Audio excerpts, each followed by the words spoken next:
시장 전망을 먼저 보시려면 슬라이드 6, 스윙 트레이더를 위한 시장 전망으로 이동하세요. 월스트리트 스윙 트레이더 여러분, 안녕하세요. 어제 비디오에서 예측했듯이 시장은 5,550 지지선과 5,650 저항선 사이에서 등락을 거듭했습니다.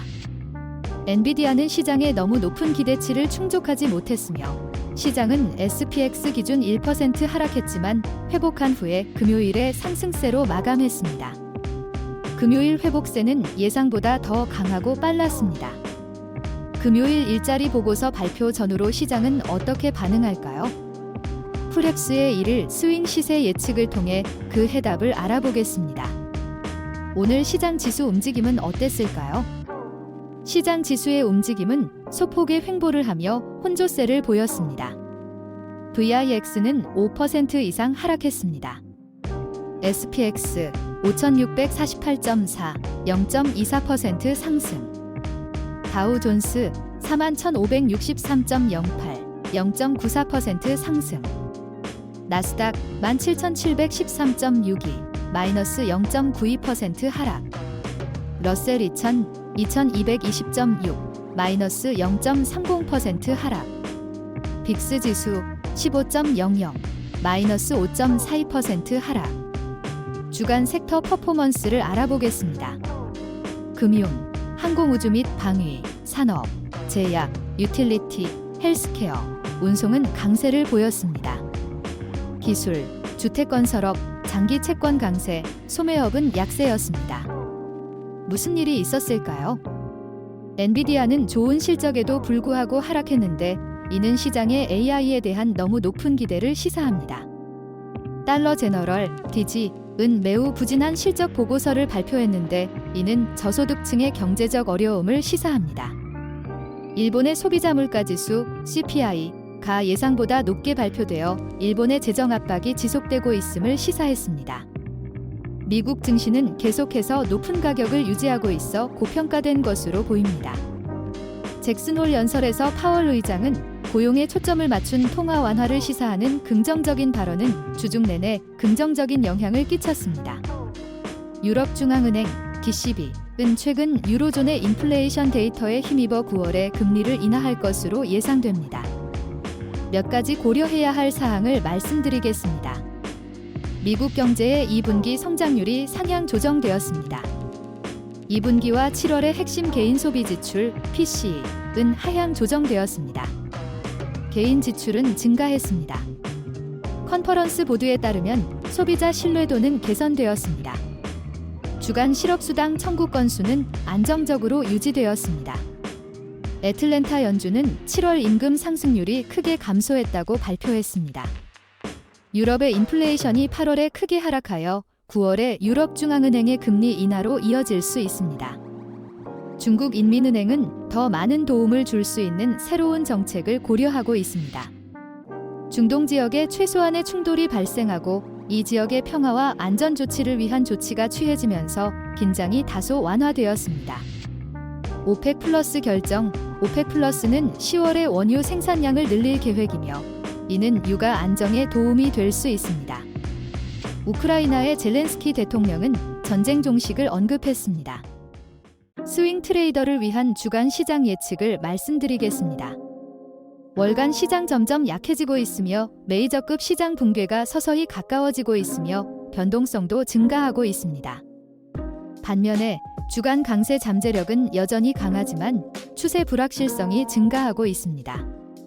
따라서 주간 시장은 큰 폭의 상승 또는 하락을 보일 수 있습니다. 투자자들은 상승을 원하지만 고용지표가 나올 때까지 망설이는 것 같습니다. 이번 주는 우리 예상대로 SPX 1% 하락 후 회복하여 상승 마감했지만 시장 하락 중에도 파이낸셜 섹터가 1% 이상 하락하는 미니 조정을 받지 않은 것이 아직 함정으로 남아 있습니다. 따라서 다음 주 초반에 1% 이상의 파이낸셜 섹터 미니 조정이 있을 수 있습니다. 그렇게 되면 시장은 파이낸셜 sek터와 같은 방향으로 움직일 가능성도 있습니다. 이 경우 시장의 주간 시장의 추세 불확실성이 커진 상황에서 시장은 SPX 1% 정도 하락했다가 회복하여 SPX 5,650 이상으로 상승할 수 있으며 등락의 폭이 클 수 있습니다. 9월 3일 시작되는 다음 주는 금융업종 1% 이상 조정이 끼어 있는 SPX 1% 정도의 하락 후 회복한 상승 마감할 가능성이 있습니다. 9월 9일 이후로 랠리가 진행될 가능성이 있습니다. 도움이 될 수 있는 몇 가지 관점을 더 살펴보겠습니다. 최근 주가를 끌어올리고 있는 골디락스 데이터, 통화 완화 기대감, 실적 발표는 여전히 존재합니다. 따라서 주가가 하락하더라도 그 폭이 작고 짧을 가능성이 높습니다. 하지만 현재 주가가 이미 높은 수준이기 때문에 주가가 크게 상승할 가능성은 다소 제한적입니다. 가장 큰 우려는 경제 성장이 둔화될 수 있다는 것이지만 아직까지는 괜찮습니다. 반대 의견도 있습니다. 반대 시나리오는 시장이 계속 하락하여 SPX 5150 지지선까지 빠르게 하락하고 주간 시장을 하락 마감할 수 있다는 것입니다. 반대 시나리오의 근거들은 다음과 같습니다. 8월 일본 소비자 물가지수 CPI가 예상보다 높게 발표되어 일본은행이 정책을 긴축할 수 있음을 시사했습니다. 미국의 디플레이션 과정은 7월에 멈췄으며 개인 소비 지출 PCE 지수는 6월에 비해 전년 대비 안정세를 유지했습니다. 많은 미국 소매업체들이 소비자 수요 약세로 인한 매출 압박을 지적했습니다. 달러 제너럴은 특히 부진한 실적을 발표했는데 이는 주요 저소득층 고객이 직면한 심각한 어려움을 나타냅니다. 지정학적 긴장은 다소 완화되었지만 큰 진전을 보이지 못하고 있고 남중국해에서 미국과 중국 간의 긴장이 고조될 가능성이 있습니다. 리비아의 석유 생산량 감소로 인해 유가는 상승 압력을 받았습니다. 과거를 보면 일간 차트에서 SPX 전고점에서 더블 픽을 그릴 경우 하락하는 경우가 빈번했고 몇몇의 경우에는 이전 바닥보다 더 내려가기도 했습니다. 파이낸셜 섹터에서 약 1%의 조정이 임박했으며 시장에 얼마나 큰 영향을 미칠지 알 수 없습니다. 만약 고용에 대한 우려가 겹치면 반대의 시나리오도 가능하다고 생각합니다. 이 경우 낙관적인 트레이더들은 바닥까지 기다렸다가 더 낮은 가격에 매수할 수 있는 기회가 될 수 있습니다. 결론입니다. 우리는 월간 시장은 변동성이 서서히 높아지고 있고 주간 시장은 여전히 상승세에 있다고 생각하고 있습니다. 다만 주간 시장이 강하지만 추세 불확실성이 증가하기 시작했습니다. 그 결과 이번 주 시장 하락 중에도 파이낸셜 섹터는 아직 조정이 없었습니다. 우리는 9월 3일 시작되는 다음 주의 초반에 금융섹터 1%과 함께 시장이 하락할 수 있지만 그렇다 하더라도 주간 시장은 상승 마감할 가능성이 크다고 생각합니다. 9월 11일 이후에는 완만한 랠리가 다시 시작될 수 있을 가능성도 있습니다. 그런 경우 트레이더들은 지지선에서 조금 더 매수하고 저항선에서 그중 일부를 매도하는 접근도 한 방법일 수 있습니다.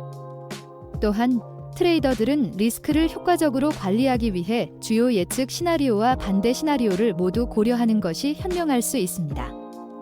시청해주셔서 감사합니다. 스윙 트레이더를 위한 최고의 투자 파트너 풀헵스 인텔리전스